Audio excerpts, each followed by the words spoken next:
Bonjour, c'est un plaisir de vous retrouver avec cette quatrième vidéo de l'année consacrée au renforcement. Je vous ai dit, j'ai fait un espèce de méga thème pour tout le début d'année, peut-être pour toute l'année, qui est se préparer à la crise qui vient. Mais alors se préparer à la crise qui vient, non pas en prenant des armes extérieures, mais en prenant des armes intérieures, de renforcement, d'autonomie, de souveraineté, de santé, de vitalité et de joie d'une certaine manière. Donc c'est un méga thème et on a commencé par le renforcement tout azimut avec la loi de l'Hormèse et l'exposition au froid en particulier. Alors je pense qu'il va y avoir des vidéos sur l'exposition au froid. Je pense que la semaine prochaine, on va continuer à faire défiler le thème, mais on y reviendra sur l'exposition au froid, surtout que en échangeant avec mon ami Pierre Dufresne, je me suis rendu compte que lui aussi développait vraiment le thème de l'autonomie comme leitmotiv de toute cette année. Donc je pense qu'on va faire beaucoup de choses ensemble. On va vous proposer pas mal de petites vidéos croisées avec Pierre, qui est vraiment la personne qui m'a le plus motivé, encouragé, soutenu et inspiré pour l'exposition au froid.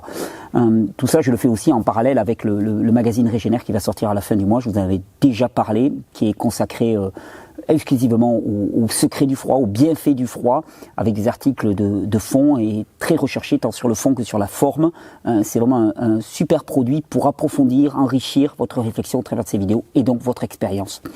Les trois précédentes vidéos, on a vu les principes généraux, la loi de l'Hormèse, ce que le froid pouvait faire sur votre santé globalement. On a vu lors de la précédente vidéo, l'impact, comment s'acclimater au froid progressivement, étape par étape, sans se faire mal, vraiment, parce que une contrainte reste une contrainte, et si la contrainte est trop forte, c'est désastreux. Donc c'est vraiment la dose qui va déterminer. Pas assez, ça ne sert à rien. Trop, ça détruit. Et il faut trouver un équilibre entre trop et pas assez. Et c'est vraiment là où vraiment la notion d'individualisation va rentrer en jeu. Aujourd'hui, j'aimerais vraiment vous parler de ce qui, pour moi, dans mon histoire personnelle, a été le plus grand bénéfice de l'exposition au froid, et je dirais plus globalement la pratique de l'inconfort, que ce soit l'inconfort dans l'exercice physique, que ce soit l'inconfort à haute intensité, que ce soit l'inconfort avec le jeûne, que ce soit l'inconfort avec le froid, que ce soit l'inconfort même avec la respiration. Le plus grand bénéfice que j'en ai retiré n'a pas été le bénéfice sur le plan physique pur, même si les bénéfices sont évidents, excellents en termes de renforcement, d'adaptation au froid, c'est d'abord et avant tout sur le plan psychique, mental. Et j'ai commencé avec cette citation de Marc Aurèle, que j'ai tirée des méditations, qui dit « Aujourd'hui, j'ai échappé à l'anxiété, ou non, je l'ai plutôt écartée, car elle était à l'intérieur de moi, dans mes propres perceptions, pas à l'extérieur. » Aujourd'hui, on va beaucoup parler de croyances, de représentation, de système de croyances, et on va voir un petit peu ce que le froid peut pour votre mental. Comment construire un mental fort et focalisé avec le froid. Parce que, particulièrement, cette dernière année, mais l'anxiété, la peur, la souffrance psychique, c'est un peu le mal du siècle. Et c'est souvent associé à l'appréhension de ce que nous ne connaissons pas. Alors, quand on pense au froid en particulier, et à la contrainte, parce que je vous ai dit toujours, les chemins de l'adaptation ne sont pas spécifiques. Ce que le froid fait sur votre corps, le jeûne, l'exercice à haute intensité vont le faire aussi. Il y a d'abord et avant tout sur le plan biologique le rôle de l'adrénaline et de la noradrénaline, qui sont ces neurohormones qui sont sécrétées immédiatement par le corps lorsqu'il est exposé à une contrainte. Et l'adrénaline et la noradrénaline, elles vont avoir plusieurs actions sur le corps. La première, c'est d'amener à ce qu'on appelle une hyperperfusion sanguine, c'est-à-dire qu'il va y avoir plus de sang qui va arriver, particulièrement dans les zones périphériques, et le cerveau. Et un cerveau qui est mieux alimenté en sang, c'est un cerveau qui va mieux fonctionner, qui va être plus focalisé, qui va critériser les choses, qui va mieux s'organiser, qui va y voir plus clair, avec plus de détermination. Et d'ailleurs, on parle de la dépression. La dépression, ça dit son nom, c'est un défaut de pression, un défaut d'alimentation en sang dans les zones périphériques, et en particulier au niveau du système nerveux central, lié souvent à l'épuisement, parce que, je vous ai dit, une contrainte ponctuelle, intense, suivie d'un temps d'intégration conduit au renforcement de l'organisme. Une contrainte tiédasse, comme l'est notre vie. Notre vie en permanence, elle est contrainte parce qu'elle n'est pas satisfaisante, elle est contrainte parce qu'on ne vit pas ce qu'on veut vivre. Mais en même temps, ça ne s'arrête jamais, c'est jamais intense. C'est pas comme dans un bain froid. Un bain froid, tu es confronté vraiment à l'angoisse de mort, tu es confronté à la difficulté, tu es confronté à la douleur, même on va en parler tout à l'heure, à l'inconfort en tout cas. C'est rarement totalement inconfortable, mais c'est pas confortable non plus notre vie. Et ça use, ça lime, ça épuise les individus. Et donc on se retrouve avec des gens qui n'ont plus assez de vascularisation, enfin de perfusion sanguine au niveau de leur cerveau, et à ce moment-là, avec un système nerveux central qui dysfonctionne, et les cas de dépression, d'anxiété, d'attaque de panique sont souvent liés à un défaut d'apport sanguin dans cette zone-là. Eh bien, avec l'exposition au froid régulière, vous faites des véritables petits shoots d'adrénaline et de noradrénaline, et ce qui veut dire que dès le matin, quand vous allez vous réveiller, vous alimentez votre système nerveux central totalement, et vous allez voir que votre façon d'appréhender la journée va complètement changer. À l'inverse, et ça c'est très très intéressant, ça va aussi apprendre au corps à mieux gérer des hauts taux d'hormones de stress. Parce que quand les hormones de stress montent, il faut apprendre au corps aussi à désescalader cette échelle pour éviter que ça parte en sucette complètement. Vivre des émotions, c'est tout à fait normal. Être débordé par ces émotions, c'est une faiblesse. Et la plupart du temps, comme on n'est pas habitué à être confronté à des difficultés, à des challenges, eh bien, quand le challenge arrive, eh bien, on est complètement débordé et on pète les plombs littéralement. Eh bien, en s'entraînant régulièrement, tous les matins, que ce soit par l'exercice physique, que ce soit par le jeûne, que ce soit par le froid ou par le chaud, par la respiration, eh bien, on va apprendre au corps à mieux gérer des hauts taux d'hormones de stress. Et on va lui permettre aussi de les décharger, ces hormones de stress, de les utiliser pour quelque chose. Parce que ces hormones de stress qui sont produites dans l'organisme sont produites en rapport avec une contrainte pour permettre l'action. Ça augmente la quantité de sang qui arrive dans les zones périphériques, les muscles en particulier, pour permettre action. C'est lutte, fuite ou paralysie, vous connaissez, c'est le système de réaction du corps. Et le problème, c'est que maintenant, de plus en plus, les contraintes sont des contraintes d'ordre psychologique, c'est-à-dire que tu es devant ton ordinateur, tu te prends des scuds dans la figure, en veux-tu, en voilà, et en même temps, tu ne peux pas réagir. Tu peux pas t'enfuir, tu peux pas te battre, parce que le mec en face, il a un pseudonyme, il se cache derrière son clavier, et puis voilà, tu peux rien faire. Et les hormones de stress augmentent, et au bout d'un moment, paf, ça explose. Pétage de plomb, crise de panique, crise de tétanie, anxiété maximale, et ainsi de suite. Eh bien, avec la confrontation à des contraintes intenses, non seulement vous apprenez à faire redescendre ces niveaux hormonaux, mais surtout vous permettez à votre corps de les utiliser pour quelque chose. C'est-à-dire que là, quand vous êtes trempé dans un bain froid, l'adrénaline et la noradrénaline qui sont sécrétées, ou celles qui étaient déjà circulantes dans le corps, elles vont être utilisées pour vasculariser les zones, pour faire de la striction des vaisseaux sanguins pour perdre moins de chaleur. Elles vont être utilisées, vous déchargez votre surplus d'hormones de stress. Et d'ailleurs, on se sent, si vous êtes tendu, anxieux, et puis vous prenez une bonne douche froide, vous allez voir qu'après, vous vous sentez libéré. Un peu comme si vous êtes tendu, à un moment, allez piquer un sprint, et vous allez voir, vous allez beaucoup mieux. Donc, ça, c'est déjà une très belle dimension de l'exposition à la contrainte et au froid en particulier pour notre santé psychique. Mais il n'y a pas que ça. Le deuxième bénéfice que j'ai listé, alors ce sera peut-être pas exhaustif, mais c'est d'apprendre à faire la distinction. Et là, on va vraiment rentrer dans un domaine plus psycho-spirituel entre douleur et souffrance. Un bain froid, c'est froid. Voilà. Et il restera toujours froid. Tu pourras faire ce que tu veux comme incantation, tu pourras t'habiller comme tu veux, il restera froid. Et quelque part, il est douloureux, inconfortable, on va dire. Et la douleur est inévitable lorsqu'on s'expose au froid. Il y a de la douleur. Quand moi, ce matin, je rentrais dans mon torrent de montagne, il y a la morsure du froid. Par contre, ce qui est optionnel, c'est la souffrance. Et elle est grandement déterminée par la façon dont on se représente les choses. Mon ami Pierre Dufray, ça nous a donné une superbe intervention dans le magazine Régénère qui va sortir sur le froid. Et je cite un petit passage de son intervention où il nous dit, donc je l'ai repris in extenso, merci Pierre, je ne t'ai pas demandé ton avis, mais je pensais que tu étais OK. Les neurosciences nous prouvent que le cerveau est une machine à coder et à essayer de prévoir ce qu'il va ressentir. Dans cette optique-là, il préfère toujours se conformer à ce qu'il a prévu plutôt que d'observer une certaine réalité. Exemple, je prévois, et même s'il arrive B, je vais tout faire pour ressentir A. C'est la prévision qui influence la perception de la réalité. L'histoire que l'on se raconte et les mots que l'on utilise avant un bain froid sont à considérer car leur impact concret sur notre physiologie est réel. Quelque part, la confrontation au froid ne nous laisse aucun échappatoire mental. La morsure du froid, elle est intense et elle est présente. Et plus nous allons appréhender ce froid, plus nous allons nous raconter un discours négatif, j'ai pas envie et ainsi de suite, et plus nous allons nous raidir, et plus quelque part nous allons refuser la réalité de l'expérience et souffrir. Le face-à-face avec le froid, il nous apprend que dire oui à la réalité est beaucoup plus efficace que dire non. Si vous dites oui, toute votre biologie se met à l'unisson de la demande adaptative qui est présente à ce moment-là. C'est-à-dire, si vous dites oui, que vous y allez, on n'est plus dans la souffrance, on va avoir un inconfort qui peut même être douloureux, mais c'est tout, et votre corps va tout mettre en œuvre pour s'adapter. Si vous êtes dans le non, vous allez avoir une espèce de couche de souffrance psychologique qui va se mettre par-dessus ça et qui va rendre l'expérience encore plus difficile. Et ça, c'est vraiment quelque chose qui est très présent dans les enseignements spirituels. Dire oui, d'abord dire oui.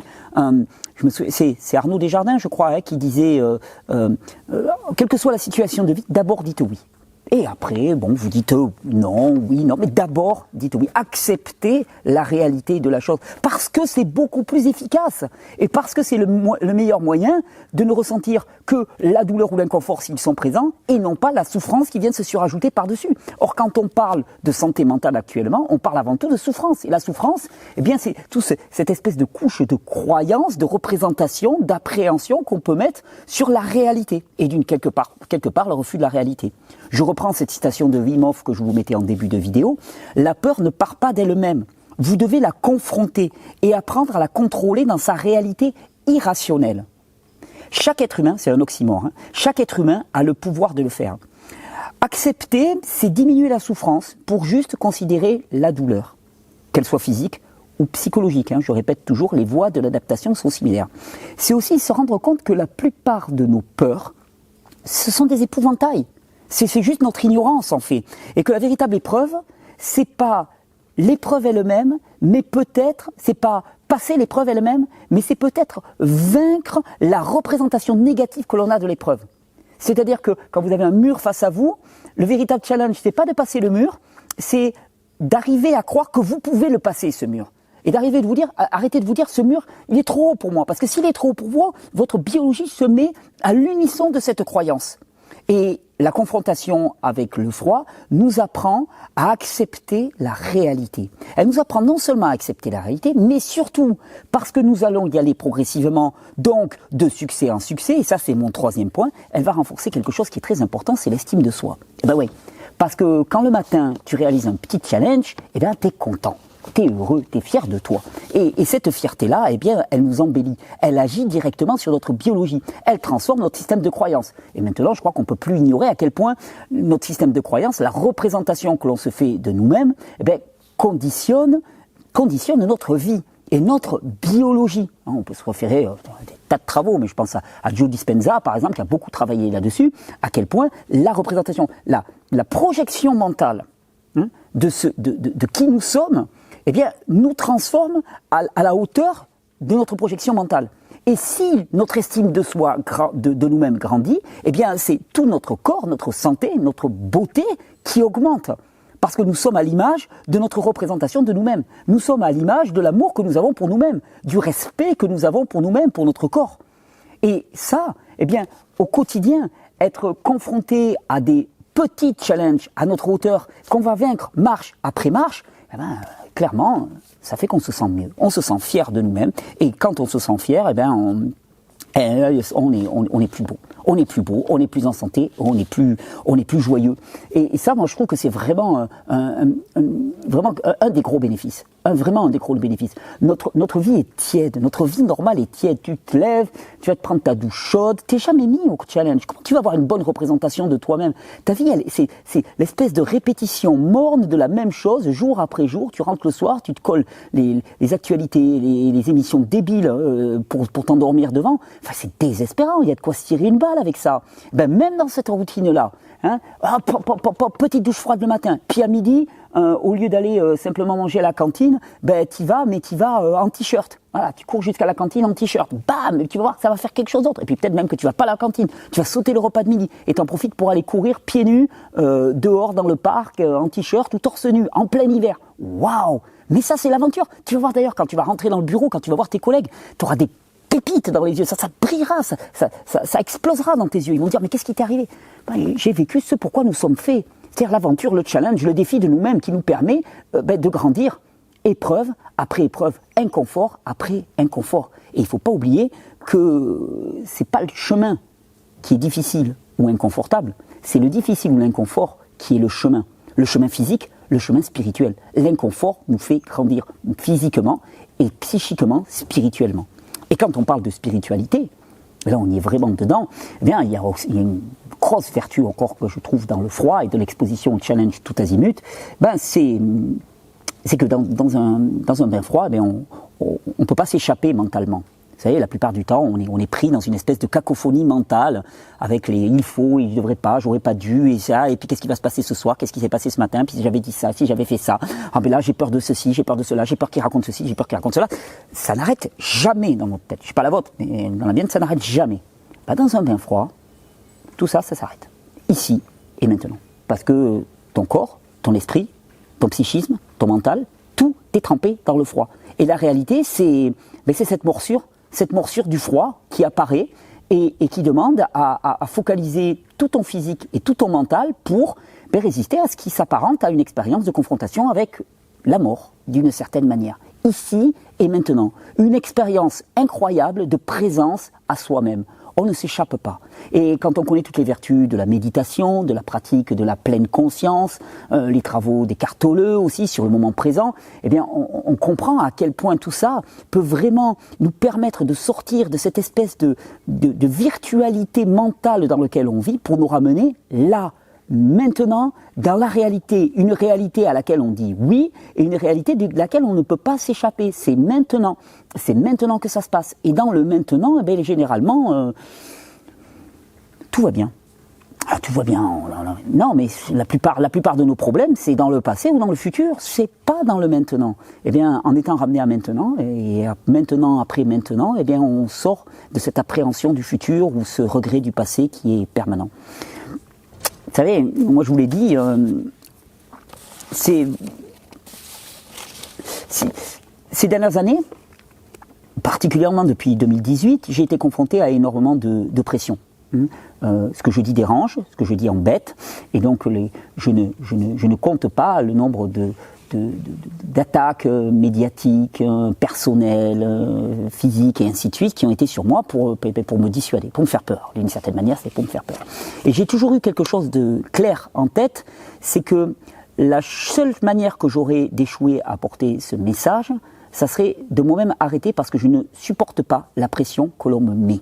Et c'est pour ça que quand Pierre Dufresne m'a parlé de renforcement, d'adaptation, de loi de l'Hormèse, que j'ai échangé avec Pierre Etchard aussi à ce sujet-là, qui m'a beaucoup inspiré lui aussi, merci Pierre, eh bien j'ai vu que si je voulais pouvoir m'adapter à la contrainte, il allait falloir apprendre à me muscler, et me muscler mon mental.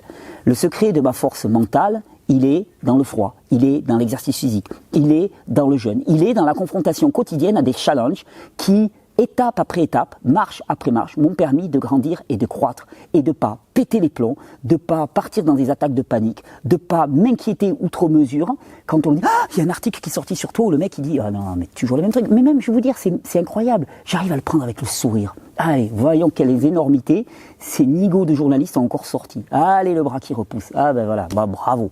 Chapeau les mecs. Et ah ouais, l'eau de coco. Chapeau les mecs. Accrochez-vous, accrochez-vous. Ça permet de prendre un détachement, de sourire au monde, de dire oui à la réalité, se dire finalement, c'est pas si grave. Ici et maintenant, dans le oui à la réalité, dans un présent ici et maintenant, et dans une estime de soi, un système de croyance qui nous rend de plus en plus beaux, de plus en plus forts, de plus en plus souverains, de plus en plus autonomes et de plus en plus en santé chaque jour. Et quand même, juste pour s'exposer au froid, quelque chose de gratuit, et vous vous demandez pourquoi on m'embête autant pour éviter que je puisse parler. La réponse, elle est là, parce que les secrets de la santé, ils sont accessibles à tous, ils sont donnés à tous, et vous les avez là devant vous. Donc maintenant, il s'agit de se mettre au boulot.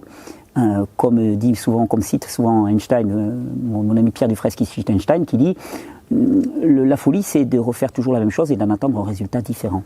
Si vous en avez assez de vivre la même chose tout le temps, je crois pouvoir vous dire avec assurance que dans l'exposition au challenge et en particulier au froid, il y a certainement une voie de croissance physique, psychique et spirituelle hors du commun, hors des blablas, hors des idéologies, hors des dogmes, juste dans une expérience avec soi-même. Parce que la vérité, elle est là. La vie, elle est là. Elle n'est pas à l'extérieur, dans des dogmes, dans les il faut, il joue de croix, quoi. Elle est là, là. Et là, vous allez pouvoir la rencontrer directement. Je vous souhaite une superbe expérience avec vous-même dans cette confrontation avec la plus grande de nos peurs, qui est la peur de la mort, à petite échelle, chacun à son rythme. Et puis si vous voulez pousser le truc un peu plus loin, je vous recommande le magazine Régénère. Je remercie d'ailleurs toute l'équipe du magazine Régénère. Je remercie Estelle aussi, Sovana, qui est la rédactrice en chef, qui m'a permis de piocher allègrement dans certains de leurs articles. Et puis moi je vous dis à très bientôt, d'ici 3-4 jours, pour la prochaine vidéo. On va continuer dans la voie de l'autonomie, de la souveraineté, de la santé et de la joie, parce que tout va de pair.